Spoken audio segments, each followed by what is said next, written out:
उपस्थित महिला तथा सज्जनवृन्द, यस दुवागढी गाविसबाट पाल्नुहुने व्यक्तित्वहरू र विभिन्न कुरालाई स्वास्थ्य विज्ञान प्रतिष्ठानबाट पाल्नुहुने हाम्रा गुरुवर्ग, साथी र सम्पूर्ण विद्यार्थी भाइ बहिनीहरू,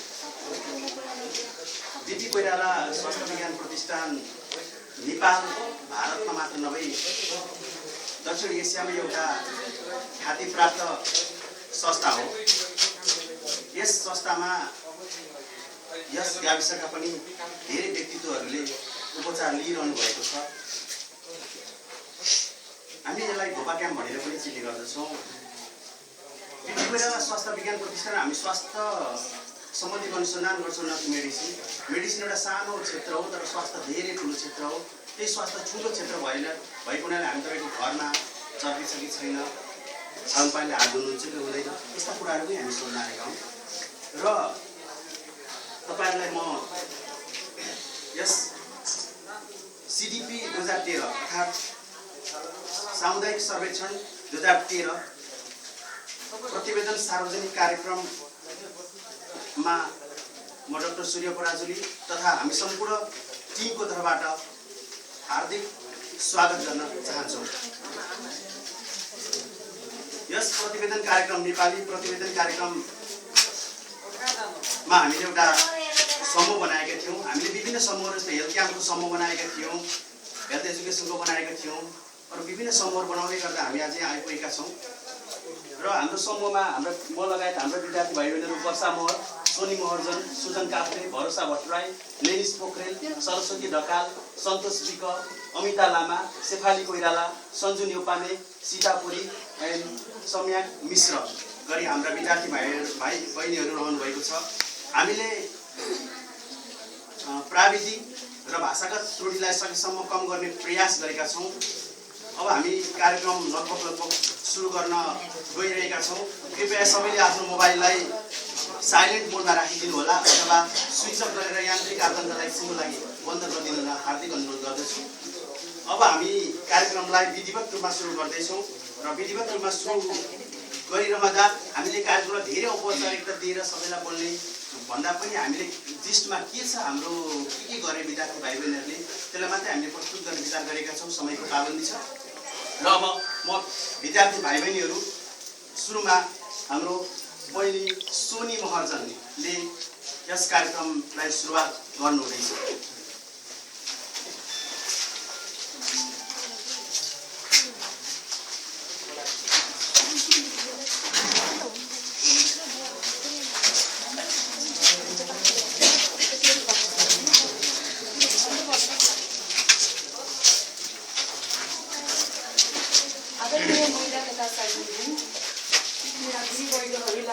सम्पूर्ण साथीहरूमाझ म मेरो न्यानो अभिवादन व्यक्त गर्दछु। हजुरहरूलाई थाहा नै होला, पूर्वी नेपालको चुरे पर्वतको फेदीमा अवस्थित दिनभर बिपी कोइराला स्वास्थ्य विज्ञान प्रतिष्ठान धरान नेपालको एक उत्कृष्ट स्वास्थ्य विज्ञान प्रतिष्ठान हो।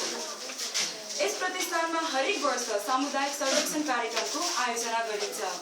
यो सामुदायिक सर्वेक्षण कार्यक्रम प्रथम वर्ष एमबीबीएस, प्रथम वर्ष बीडीएस र प्रथम वर्ष बीएससी नर्सिङका विद्यार्थीहरूको पाठ्यक्रम अन्तर्गत पूर्वाञ्चलको कुनै गाविसको आर्थिक, सामाजिक, शैक्षिक अवस्थाबारे सङ्ख्यात्मक र गुणात्मक पक्षले उक्त गाविसका सदस्यहरूको आर्थिक, सामाजिक तथा भौगोलिक र व्यक्तिगत व्यवहारका कारण स्वास्थ्यमा पर्ने असर तथा प्रभावबारे अध्ययन गरिने एउटा शैक्षिक कार्यक्रम हो। हामीले यस सामुदायिक सर्वेक्षण कार्यक्रम दुवागढी गाविसमा गरेका थियौँ, जसमा हामी एमबीबीएसबाट 121, बीडीएसबाट 50 र बीएससी नर्सिङबाट 30 जना गरी जम्मा 201 विद्यार्थीहरू छौँ। यो सर्वेक्षण कार्यक्रम बिपी कोइराला स्वास्थ्य विज्ञान प्रतिष्ठान अन्तर्गत स्कुल अफ पब्लिक हेल्थ तथा कम्युनिटी मेडिसिनले सञ्चालन गरेको सामुदायिक केन्द्रित कार्यक्रम हो। 201 को विद्यार्थी समूह, प्रशिक्षकहरू र प्राविधिकहरू गरी मोटामोटी 250 को हाम्रो समूह हाल कबलगुडीको शैक्षिक तालिम केन्द्रमा बस्दै आएका छौँ। हामीले यस सामुदायिक कार्यक्रममा तथ्याङ्क सङ्कलन सङ्ख्यात्मक र गुणात्मक गरी दुई तरिकाले गरेका थियौँ। गत मङ्सिर 10 गतेबाट सुरु गरिएको सङ्ख्यात्मक तथ्याङ्क सङ्कलन मङ्सिर 13 गते सकिएको थियो, जसमा पूर्वनिर्धारित तालिका अनुसार हामीहरूले आफ्नो सम्बन्धित वडाको घर घर गई घरमुलीलाई प्रश्नावलीबाट प्रश्नहरू सोधी तथ्याङ्क सङ्कलन गर्यौं। यो क्रममा कुनै घरहरूमा 3 पटकसम्म तथ्याङ्क सङ्कलन गर्न जाँदा पनि घरमा ताला लगाइएको पाइयो। साथै तथ्याङ्क सङ्कलन गर्नु पूर्व अनुमति लिनुपर्ने हुँदा कुनै घरहरूमा स्वीकृति दिन चाहनु भएन, जसका कारणले छुटिएका घरहरू तथ्याङ्कमा हाम्रो समावेश गरिएको छैन। गुणात्मकका लागि चाहिँ विभिन्न विषयवस्तुहरूमा दुवागढीको हरेक वडामा लक्षित सामूहिक छलफल गरी हामीले तथ्याङ्क सङ्कलन गर्यौं। अब बाँकीको प्रतिवेदनको लागि म मेरा साथीहरूलाई बोलाउन चाहन्छु। धन्यवाद।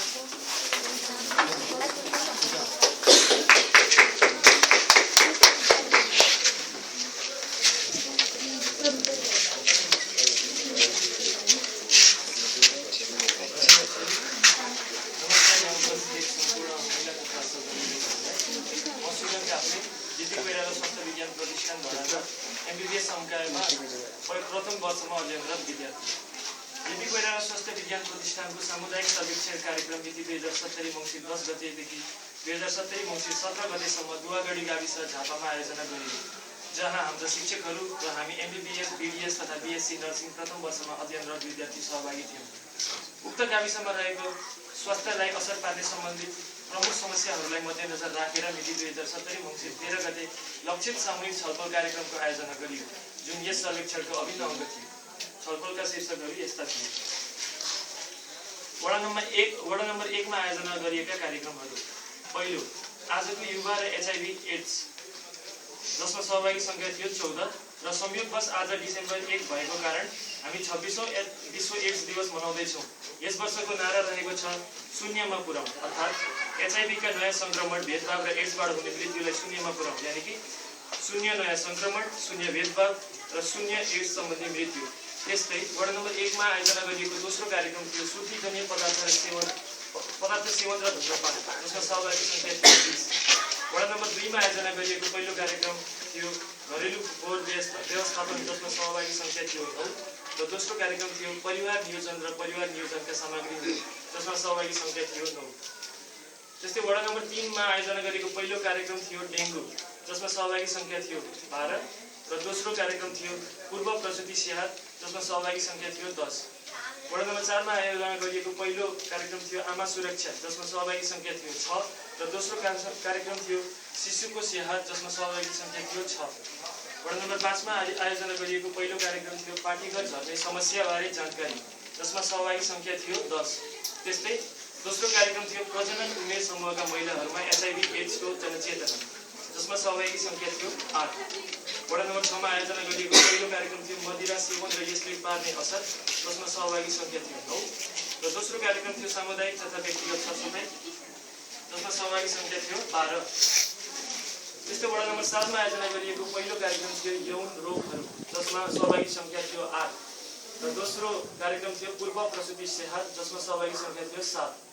वडा नम्बर 8 मा आयोजना गरिएको पहिलो कार्यक्रम थियो सुर्तीजन्य पदार्थ सेवन र यसका असरहरू, जसमा सहभागी सङ्ख्या थियो 10 र दोस्रो कार्यक्रम थियो पार्टीगत झर्ने समस्याबारे जानकारी, जसमा सहभागी सङ्ख्या थियो 14। र अन्त्यमा वडा नम्बर 9 मा आयोजना गरिएको पहिलो कार्यक्रम थियो सुरक्षित गर्भधारण, जसमा सहभागी सङ्ख्या थियो 9 र दोस्रो कार्यक्रम थियो सास गनाउने समस्या, जसमा सहभागी सङ्ख्या थियो 9। र अब म पहिलो शीर्षक मुखको सरसफाइबारे यहाँहरूबाटै प्राप्त जानकारी प्रतिवेदन स्वरूप पेश गर्न चाहन्छु। मुखको सरसफाइ। मुख गनाउने समस्या भन्ने विषयमा उपस्थित सहभागीहरू सबैलाई जानकारी भएको पाइयो। यो दुर्गन्ध चुरोट, बिडी, अमल चिजहरू खानाले हुने तथा यस्तो दुर्गन्ध पेटको रोग, इजाको रोग अनि क्यान्सरको लक्षण हुन सक्ने सहभागीहरूले बताउनु भएको थियो। सहभागीले नुन खरानी, कोइरालाको बोक्रा, दत्तीवन, गोजो जस्तो घरेलु उपायको प्रयोगले सास गनाउने समस्या कम हुने बताउनु भयो। गुटखाको प्रयोगले मुखको दुर्गन्ध हट्ने भ्रम समाजमा अझै रहेको केही सहभागीहरूले टिप्पणी गर्नुभयो। मुखको सरसफाइको लागि दन्त स्वास्थ्य सम्बन्धी शिक्षा दिनुपर्ने र स्वास्थ्य जोगीमा औषधिको मात्रा बढाउनु पर्ने कुरा राखियो।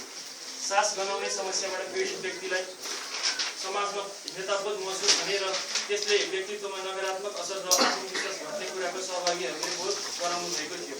समग्रमा हाम्रो कार्यक्रमले उहाँहरू नाक तथा मुख सम्बन्धी समस्याहरूप्रति अझै सचेत हुनुभयो र नियमित मुखको सरसफाइ गर्ने कुरामा ध्यान दिने बताउनु भयो। र बाँकी कार्यक्रमहरूको बारेमा जानकारी गराउन म आफ्नो सहपाठी भरोसा भट्टराईलाई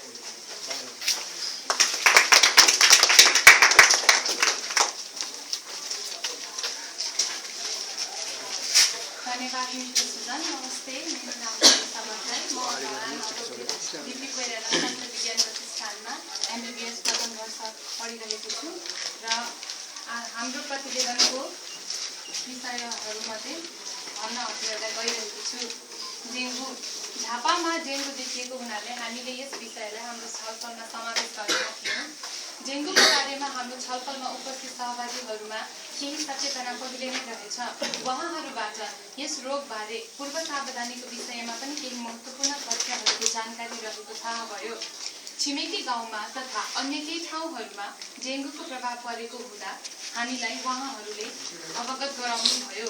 डेङ्गु रोगबाट बच्नको लागि झुल प्रयोग गर्न पर्ने, घर वरिपरि सरसफाइ गर्न पर्ने, सेतो लामखुट्टेको टोकाइबाट बच्न पर्ने जस्ता सावधानी अपनाउनु पर्ने बारे पनि उहाँहरूले नै हामीलाई जानकारी गराउनुभयो। डेङ्गु रोगको विज्ञानबारे खासै थाहा नभए पनि यो रोग सेतो लामखुट्टेको टोकाइबाट हुन्छ भन्ने कुरा उहाँहरूलाई थाहा रहेछ। उहाँहरूले डेङ्गु रोगबारे सचेतना कार्यक्रम अझै सञ्चालन गर्नुपर्ने र यसको रोकथाम र उन्मूलनको लागि विभिन्न सामाजिक सञ्कायबाट सक्रिय सहभागिता देखाइनु पर्ने कुरामा जोड दिनुभएको थियो। अर्को विषय थियो सरसफाइ तथा फोहोर व्यवस्थापन। यस कार्यक्रममा सहभागी सबैले घर, चर्पी, आँगन, बारी सफा राख्नुपर्ने कुरामा जोड दिनुभएको थियो। साथै गल्ने फोहोरबाट प्राङ्गारिक मल बनाउन सकिने बारे पनि छलफल गर्नुभएको थियो।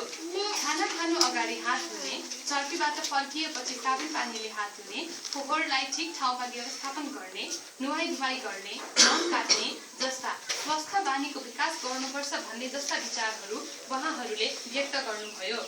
चर्पी सफा राख्ने, भान्सा सफा राख्ने, झिँगा आउन नदिने, खाल्डोमा पानी जम्न नदिने जस्ता व्यवहारहरू अपनाउने कुरामा पनि छलफल भयो। यस गाविसका सदस्यहरू स्वस्थ र सरसफाइप्रति धेरै नै सचेत हुनुहुँदो रहेछ। उहाँहरूको सक्रिय सहभागिताले छलफल कार्यक्रम निकै नै उपलब्धिमूलक भएको थियो। यसै गरेर हाम्रो अर्को विषय रहेको छ सुर्तीजन्य पदार्थ तथा मद्यपान र यसका असरहरू। यस विषयमा त्यहाँ सहभागी महानुभावहरूले धेरै नै चासो देखाउनु भएको थियो। धूम्रपान, मद्यपान हाम्रो समाजमा धेरै नै व्याप्त रहेकोले यसको न्यूनीकरण गर्नका लागि के गर्न सकिन्छ भन्ने कुराप्रति त्यहाँ उपस्थित सहभागीहरू केन्द्रित हुनुहुन्थ्यो। मदिरा सेवन तथा धूम्रपानले निम्ति आउने समस्याहरूमा उहाँहरूले क्यान्सर, टिबी जस्ता रोग, आर्थिक समस्या, बालबालिकाको मस्तिष्कमा नराम्रो असर, समाजमा उहाँको व्यक्तित्वप्रति आँच आउने जस्ता समस्याहरूको बारेमा छलफल गर्नुभएको थियो। पुरुषहरूले मदिरा सेवन गरी महिलामाथि दुर्व्यवहार गर्ने कुरा पनि उठेको थियो। अझै पनि खैनी खानाले किरा मार्छ भन्ने कुरामा विश्वास गरिँदो रहेछ। समाजमा मदिरा सेवनका नकारात्मक पक्षहरूको बारेमा ज्ञान बाँड्नुपर्ने, यसको उत्पादन, बिक्री वितरणमा नै रोक लगाउनु पर्ने र कुलतमा लागेकालाई डर त्रास भन्दा पनि प्रेमले सम्झाइ बुझाइ गरेर छोड्न प्रोत्साहन गराउनु पर्ने जस्ता कुरामा प्रकाश पारिएको थियो। प्राय सबैलाई यसको फाइदा र बेफाइदा थाहा रहेको तर अभ्यासमा नउतारेको कुरा अगाडि आएको थियो। चाहेर पनि यो बानी छोड्न नसकेको उहाँहरूले बताउनुभयो। यस विषयमा समाजमा केही सचेतना कार्यक्रम सञ्चालन गरेमा धेरै मान्छे लाभान्वित हुने कुरा उहाँहरूले हामीलाई बताउनुभयो। यसै गरी हाम्रो अर्को विषय रहेको छ गर्भपतन तथा परिवार नियोजन। असुरक्षित गर्भपतन हाम्रो समाजमा धेरै हुने गरेको उहाँहरूले बताउनुभयो। त्यहाँका महिलाहरूलाई सुरक्षित गर्भपतनबारे धेरै जानकारी थियो। अघिल्लो समयमा भएको परिवार नियोजनबारे कार्यक्रमबाट प्रशस्त जानकारी प्राप्त गर्नुभएको रहेछ।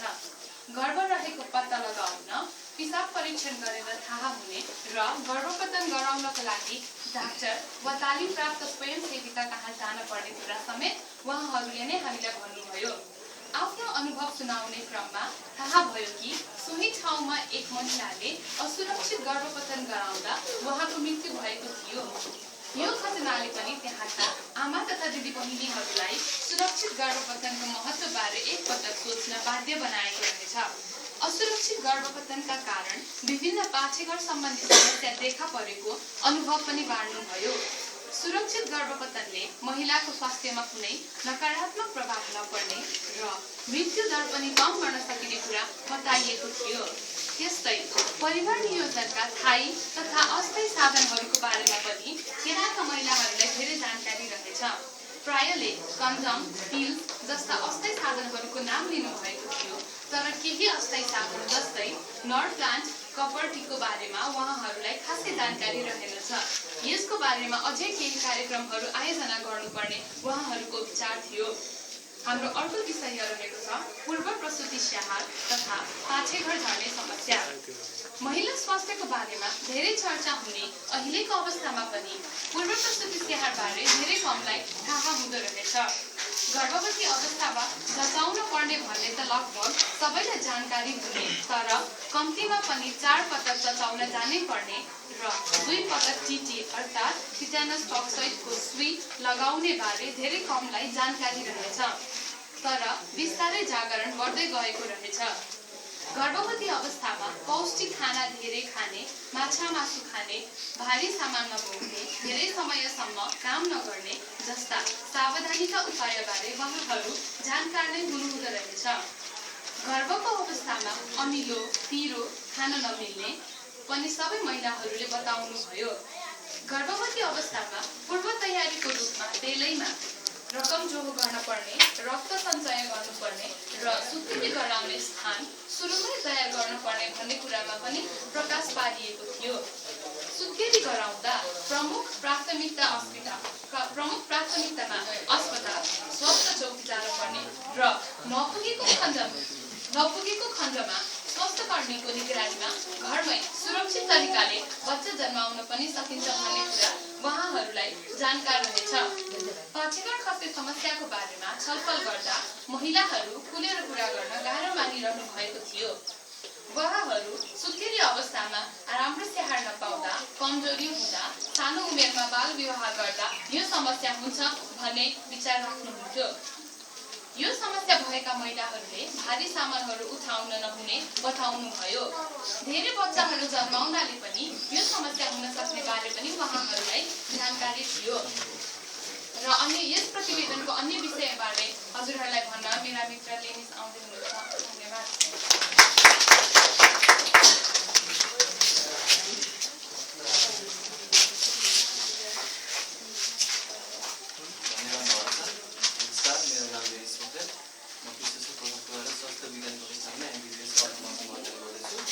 यस लक्षित सामुदायिक छलफल कार्यक्रमका बाँकी विषयहरूको बारेमा जानकारी दिँदैछु।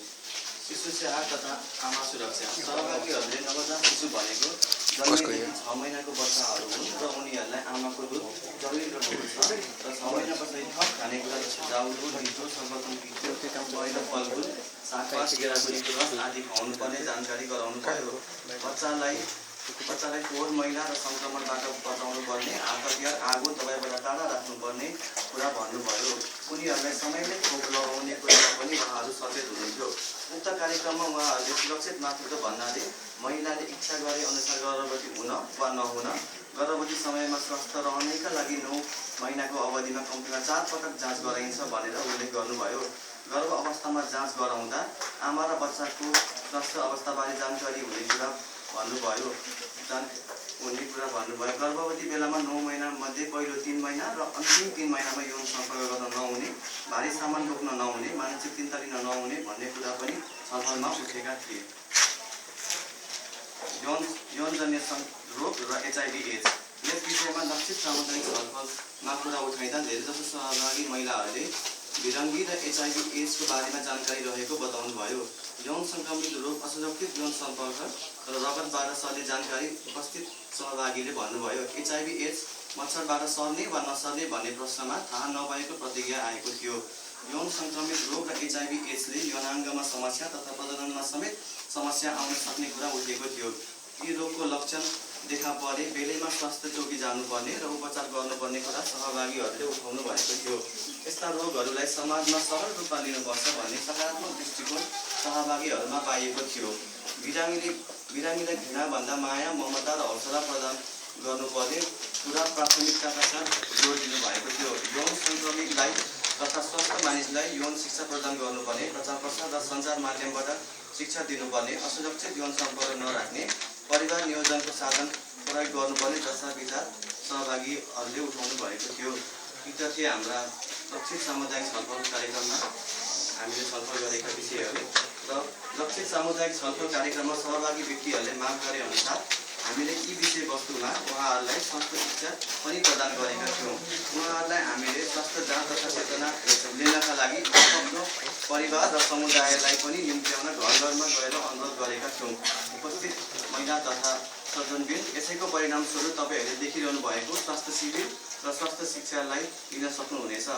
अब हामी तथ्याङ्कीय अनुसन्धानबाट पत्ता लागेका तथ्याङ्कको प्रतिवेदन सार्वजनिक गर्नका लागि मित्र सरस्वती ढकाललाई यहाँ निम्त्याउन चाहन्छु।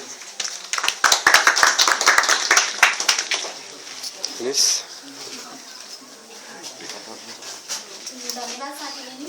नमस्कार सम्पूर्ण उपस्थित महानुभावहरूलाई।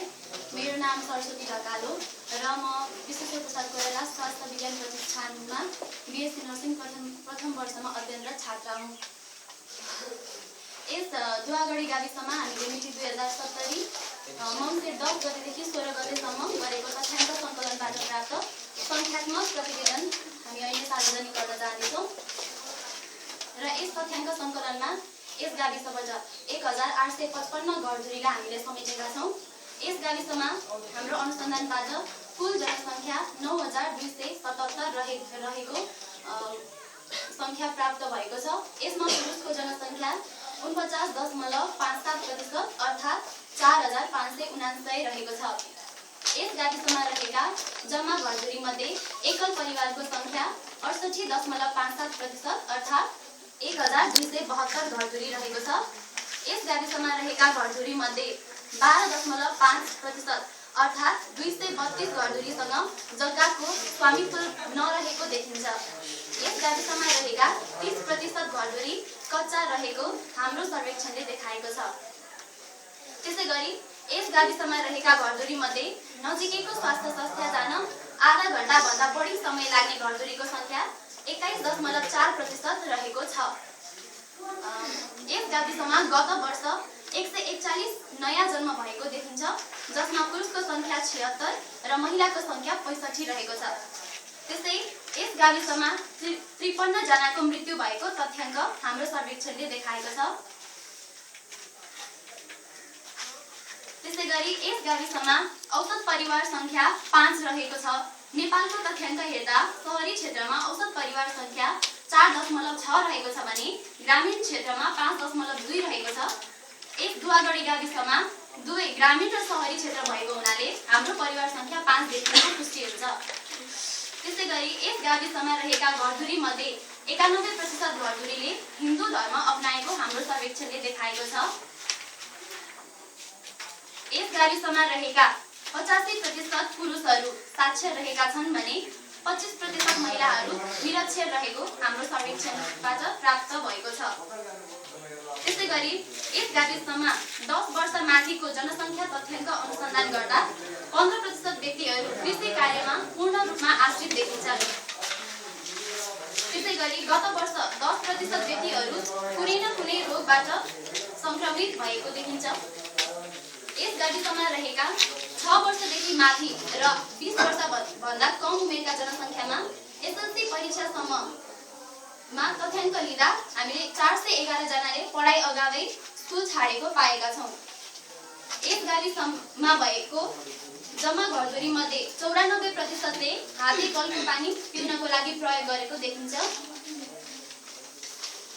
त्यसैगरी यस गाविसमा 70% व्यक्तिले मात्र खाना खानु अगाडि साबुन पानीले हात धोएको पाइन्छ। अझै पनि साबुन पानीले हात धुनुपर्छ, जसका कारण रोगबाट बच्न सकिन्छ भन्ने जनचेतनाको अभाव प्रष्ट देखिन्छ। तसर्थ विभिन्न सरुवा रोगबाट बच्नका लागि खाना खानु अघि साबुन पानीले हात धुने बानी विकास आजको आवश्यकता हो। यस गाविसमा रहेको घरधुरीमध्ये 88% घरधुरीमा शौचालय रहेको पाइयो। उक्त शौचालयहरूमा पनि 15% घरहरू 15% शौचालयहरू स्वास्थ्यको दृष्टिकोणले खराब प्रकृतिको रहेको हामीले भेटेका छौँ। सधैँ चर्बीको प्रयोग गर्ने प्रतिशत भनेको 98.28% रहेको छ। अब यसपछिको हाम्रो तथ्याङ्क प्रस्तुत गर्नको लागि म मेरो साथी अमितालाई यहाँ बोलाउन चाहन्छु।